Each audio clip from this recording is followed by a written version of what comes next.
Oh, bonjour, vous allez bien?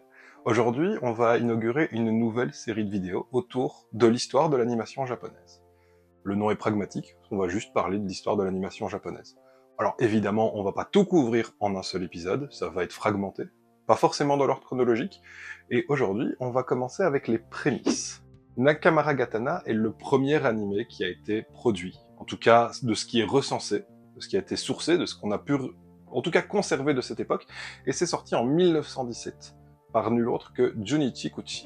Alors, Junichi Kuchi, qui c'est tout simplement un illustrateur, un peintre et un réalisateur d'anime japonais qui est né en 1886. C'est à Okoyama que Junichi Kuchi voit le jour. Il entamera des études de peinture auprès de Koki Miyake, où il apprendra plus précisément l'aquarelle. Un rapide détour sur Koki Miyake ou Katsumi Miyake, qui était un peintre spécialisé dans l'aquarelle réaliste et impressionniste, né à Tokushima en 1874 et décédé en 1954.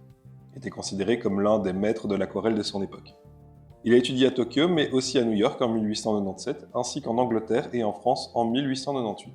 À son retour au Japon en 1809, il intégrera la Kubakai, une association d'artistes promouvant l'art pictural. D'ailleurs, il n'était pas que peintre, il était aussi photographe amateur, et en 1904 a cofondé la Tokyo Photographic Research Society. Et pour finir le tableau, en 1919, il est aussi auteur de manuels d'apprentissage de techniques d'aquarelle ainsi que d'une autobiographie en 1938. Un peu avant sa mort, il a été intégré au Nihon Geijutsu In, en gros l'Académie des Arts au Japon. Il a d'ailleurs aussi reçu un prix impérial. Un grand monsieur dans l'histoire de l'art et il me semblait indispensable d'en parler. J'en profite d'ailleurs pour vous proposer quelques-unes de ses peintures. Bon, on retourne à Junichi Kochi. Après son apprentissage, sous conseil de son mentor, il travaillera en tant qu'illustrateur et caricaturiste pour le magazine Tokyo Pluck. Le Tokyo Pluck est un journal satirique fondé par Rakuten Kitazawa en 1905. Il est d'ailleurs considéré comme le premier magazine recueillant des mangas en couleur. Alors évidemment, quand je parle de manga, on parle évidemment pas des mangas actuels, les codes étaient complètement différents. Alors, pour l'anecdote, le nom vient du magazine américain satirique Pluck. C'est en 1916 qu'il est abordé par une maison de production du nom de Kobayashi Shokai pour réaliser des animations pour eux. L'année suivante, il sortira l'œuvre la plus marquante de sa carrière, Namakura Gatana. En 1918, il sera contraint de mettre en pause sa carrière, simplement parce que sa boîte de prod a fait faillite. Pause qui durera 5 ans. Il reprendra d'ailleurs les animations avec la société Sumikazu Eiga Sosakusha, et il réalisera alors un court-métrage pour Goto Shinpei. Pour faire simple, Goto, c'est un politicien japonais. Il fera d'ailleurs d'autres œuvres de propagande pour le politicien Muto Seiji. Et en 1931, il arrêtera définitivement sa carrière à la sortie de Shangire Eibi. Enfin, mettre fin à sa carrière, pas vraiment, car en réalité, il embrassera à 100% une carrière de caricaturiste. Vu qu'on n'est pas immortel, il décédera malheureusement en 1970 à l'âge de 84 ans, avec la satisfaction d'avoir pu voir son art se transmettre, être approprié et développé par d'autres. Mais donc, Namakura Gatana, c'est quoi exactement? Alors pour faire simple, il s'agit d'une histoire courte autour d'un samouraï qui utilise une arme émoussée, et qui doit arrêter une personne mais qui se fait rétamer. Je synthétise, mais vous avez l'idée.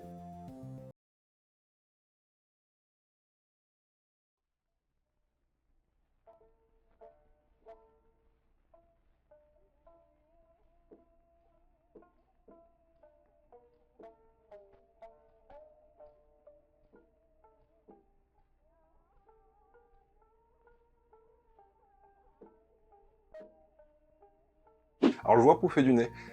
C'est un peu vieillot, mais le machin, il a plus de 100 ans. C'est un petit peu laid, mais encore une fois, c'est par rapport à nos standards actuels. Faut pas oublier que la première animation, elle date de même pas 10 ans avant, en 1908. Bon, remettons les pendules à l'heure. À l'époque, ce niveau d'animation, cette fluidité, cette propreté de trait, c'est exceptionnel. On s'en rend pas compte parce que forcément, on compare toujours avec ce qui nous est proche, donc ici, d'office, on va le mettre en confrontation avec des animés de Mappa ou du Ufotable. Mais mettez-vous dans l'esprit d'une personne de cette époque. Vous avez probablement jamais vu de film de votre vie, pour beaucoup vous ne savez même pas que ça existe. Et là vous tombez sur des dessins qui bougent. C'est pour l'époque au Japon une pure révolution. De surcroît, ici, l'œuvre est à charge. Elle se moque d'une figure d'autorité, autant dire de tout un système, et imaginez les baloches qu'il faut à cette époque-là pour sortir quelque chose comme ça. Au-delà de son irrévérence manifeste, il a aussi innové en utilisant le gris pour ajouter plus de profondeur dans ses plans, ainsi que beaucoup d'intertitres. Après, je suis peut-être le seul à m'extasier devant ce genre d'infos. Hein. T'as vu? C'est aimanté. Bien fait. On fait une petite pause dans la vidéo pour que je vous demande de vous abonner, de commenter, de éventuellement liker, partager. Alors je vous le demanderais bien, ce serait super sympa, mais je comprends que personne ne le fasse parce que c'est un petit peu laborieux. Par contre, si vous êtes sur mobile, vous pouvez booster la vidéo, et ça, ce serait vraiment cool vu qu'on démarre. Ce serait super chouette. Merci. Et évidemment, ce À quoi vous vous attendiez, c'est qu'on parle d'Osamu Tezuka. Il est né en 1928 à Toyonaka et est décédé en 1989 à Tokyo. Il s'agit d'un mangaka, animateur, chara-designer, scénariste et producteur japonais. Mais surtout, on peut dire que c'est un énorme bourreau de travail. Je veux dire, il a plus de 700 œuvres à son actif, c'est énorme. On peut dire qu'il a un certain nombre de cordes à son arc. D'ailleurs, il commença à dessiner très jeune, dans un premier temps, surtout en recopiant les héros de manga préférés de ses potes, qui, pour être très honnête, lui reconnaissaient un certain talent.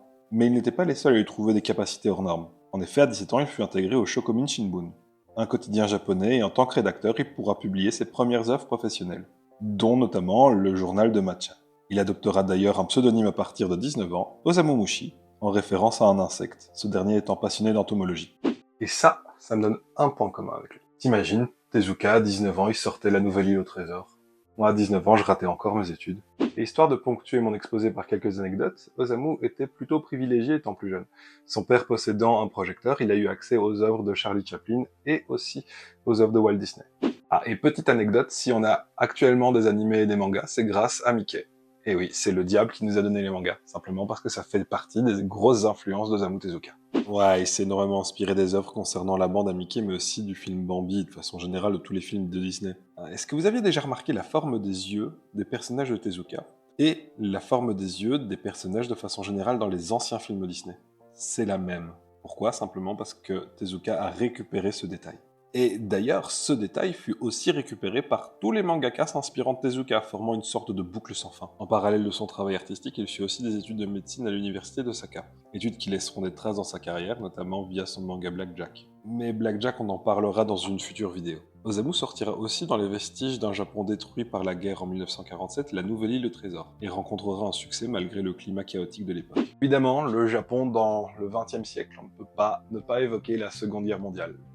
Le Japon est vaincu et est obligé de s'ouvrir économiquement à l'Occident, et du coup, il découvre la culture audiovisuelle occidentale. Alors pour être très honnête, il est surtout vraiment forcé de collaborer avec l'Occident, majoritairement avec les États-Unis. Le Japon sera sous occupation occidentale majoritairement américaine et britannique de 1945 à 1951.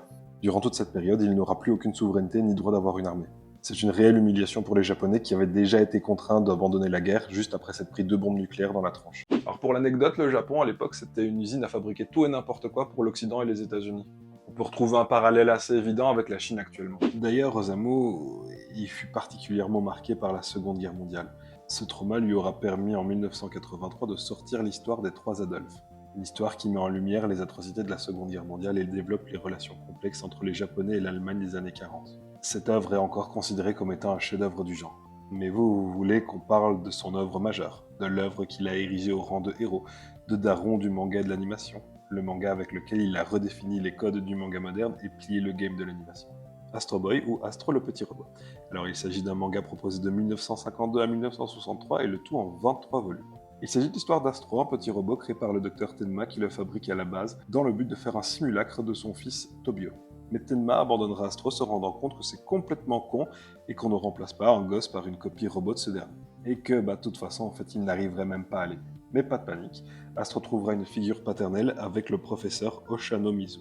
Astro combat le mal, les robots et toute forme d'injustice. Ah ouais, aussi, un truc important, c'est qu'il a des pouvoirs. Alors il vole, il a des lasers dans les mains, l'intelligence dépassant les esprits les plus brillants, une super force et un moteur de 100 000 chevaux. Alors, 100 000 chevaux, c'est la puissance d'un pétrolier, soit environ 500 000 tonnes. Lui, il fait plus ou moins 1,30 m, a priori, pour un poids ne devant pas excéder 100 à 150 kg, au vu de sa taille et de sa composition. Il devrait donc, en réalité, se satelliser au moindre saut. Bon, pour que vous vous rendiez compte, je vais prendre en exemple la moto la plus puissante, c'est-à-dire la Kawasaki Ninja H2R. Elle fait environ 326 chevaux pour plus ou moins 400 km/h, avec des pointes maximales à 600 km/h. Avec un moteur de 100 000 chevaux, on atteindrait plus ou moins les 1200 km/h, soit Mach 1. Il faut savoir que le frottement de l'air commence à dégrader l'acier via échauffement significatif et érosion, principalement à partir des vitesses supersoniques, c'est-à-dire justement à partir de Mach 1. Le corps d'Astro Boy n'étant absolument pas lisse et plein d'aspérité, il devrait se désagréger et commencer à fondre très rapidement. Et ça c'est sans parler de surchauffe, parce qu'un petit moteur comme ça devant déployer 100 000 chevaux, ça doit chauffer un max. Et je pense personnellement qu'électroniquement, Astro Boy ne pourrait pas tenir le coup. Et ça c'est sans parler de la conso, parce qu'un moteur de 100 000 chevaux, ça boit ma biche. On est environ sur 7500 litres par heure. Alors admettons, c'est du diesel, donc 2,20 € le litre. Ouais, Enfin, prix d'aujourd'hui, bien entendu, hein. 2,20 € le litre. 16 500 boules de l'heure. Ça, c'est ce que coûte Astro Boy. Juste pour se déplacer, hein. Enfin, se déplacer, ouais, mais pas longtemps, hein, parce que c'est surtout, tu vas le voir se désagréger. Bah ouais, en fait, c'est une incinération à 16 500 balles que tu payes. Et ça, c'est sans compter les coûts pour ses petits pouvoirs, les lasers dans les mains et tout le bordel, hein. Mais sa plus grande capacité, c'est de ressentir des émotions. Il a un cœur et la plupart des thématiques sont d'ailleurs autour de ses émotions. Et la série, en fait, elle parle d'amour paternel ainsi que de justice sociale. Le tout enrobé dans un univers futuriste. Et c'est là que Tezuka fait fort, car il parle de sujets aussi forts tout en nous montrant des combats rigolos avec des robots. Mais chaque combat, chaque histoire dans le récit, est une leçon sur l'amour. Une histoire de robot, oui, mais qui parle de l'humanité et des espoirs de Tezuka pour cette dernière. Et cette histoire, écrite pourtant longtemps avant sa mort, résonne comme un testament, ce que nous lègue un profond humaniste philanthrope. Et c'est cette œuvre-là, si chère à Tezuka, représentant autant ce en quoi il croit qu'il souhaitait voir adapté. Et il allait le faire lui-même. Et vous savez quoi, c'est produit par Mushi Productions, qui est son propre studio d'animation. Et c'est d'ailleurs aussi la première série animée japonaise. Il faut s'imaginer à l'époque, c'est une réelle révolution. En parlant de Mushi Productions, il s'agit d'un studio d'animation fondé par Tezuka en 1962, dont le but était de concurrencer la Toei, et qui fermera d'ailleurs ses portes en 1973. Le studio est responsable d'Astro Boy, du Roi Léo et de la première adaptation de Dororo, et aussi et surtout pour les fans de Neketsu, d'Ashita Nojo. Et ouais, ce qui a influencé tous les mangaka bossant sur des Neketsu a été adapté par ce studio. Mais c'est pas le seul qui l'a fondé, et non. Il est aussi à l'origine de Tezuka Productions en 1968, qui a entre autres proposé l'adaptation de Blackjack en 2004, mais si vous voulez savoir, le studio est d'ailleurs toujours actif. Mais pour en revenir à l'adaptation d'Astro Boy, imaginez, vous êtes un gosse en 1963, vous prenez le temps de grailler un truc rapidos avant d'aller en cours. Vous allumez la télé pour avoir un bruit de fond. Et là, vous découvrez que le manga que votre daron vous a payé hier bouge devant vous, à la télé. C'était jamais arrivé avant. Imaginez la claque que ça devait être de vivre ce moment. Et là, la série, elle est généreuse. On parle pas de 2-3 épisodes histoire de marquer le coup, non. Non, on parle de 193 épisodes. Mais c'est carrément pas la seule chose qui est folle avec lui. Tezuka, c'est l'homme qui a tout fait. Et je veux dire, au-delà d'avoir dicté les codes du manga moderne, il a travaillé dans tous les styles. Alors oui, c'est un humaniste qui souhaite surtout parler d'humain et de justice sociale. Et nous avons ici affaire à un touche-à-tout. Vous voulez de la SF? Vous avez Astro Boy. Vous voulez un drame réaliste? Alors il y a Blackjack. Un shoujo fantasy? Princesse Saphir. De l'horreur? Dororo. Vous voulez un manga de musique? Ludwig B. Une aventure un peu écolo? Le Roi Léo. Alors non, je vais pas évoquer le sujet clivant qui est les ressemblances très évidentes entre le Roi Lion et le Roi Léo, tout simplement parce que la famille Tezuka s'est déjà exprimée à ce sujet. Ils sont honorés en fait que potentiellement Disney soit inspiré d'un travail de Tezuka, sachant que Tezuka lui-même s'est énormément inspiré de Disney. Un thriller, Lara aux 7 couleurs. Un manga historique, il y a Bouddha. Une comédie d'horreur, Don Dracula. Et si vous voulez même un peu du bizarre, lisez La Femme Insecte. Il a fait du shonen, du seinen, du shoujo, il a tout fait. Et par contre, il y a toujours un point commun dans toutes ses œuvres, son attrait pour la justice sociale. Et ça lie toutes ses œuvres pour n'en faire qu'une seule. Et je pense que si de tous les mangaka on devait retenir qu'une seule personne pour comprendre le manga, à n'en pas douter, ce serait lui. Et le gars, en fait, il nous sort que des bangers. Astro Boy, banger. La Nouvelle Île au Trésor, banger. Blackjack, banger. Dororo, banger. L'Histoire des Trois Adolphes, banger. C'est un fin limier. Non content d'influencer toutes les personnes qui vont travailler dans son art, il lui propose aussi une nouvelle dimension. C'est vrai que je suis resté en surface par rapport à Astro Boy, par rapport à toutes les séries en fait que j'ai évoquées, simplement parce qu'on va les aborder dans le futur. Ici, moi, je voulais vous parler de deux gars et de vous poser un contexte. Simplement parce que pour pouvoir comprendre ce qu'on regarde, il faut savoir d'où ça vient. Voilà, on a abordé les prémices de l'animation japonaise, je pense qu'on peut s'arrêter ici, c'est déjà un gros morceau. N'hésitez pas à nous dire ce que vous avez pensé de la vidéo, et évidemment, si vous avez la possibilité de booster, ce serait vraiment super chouette. Écoutez, moi je vous dis à la prochaine. Ciao.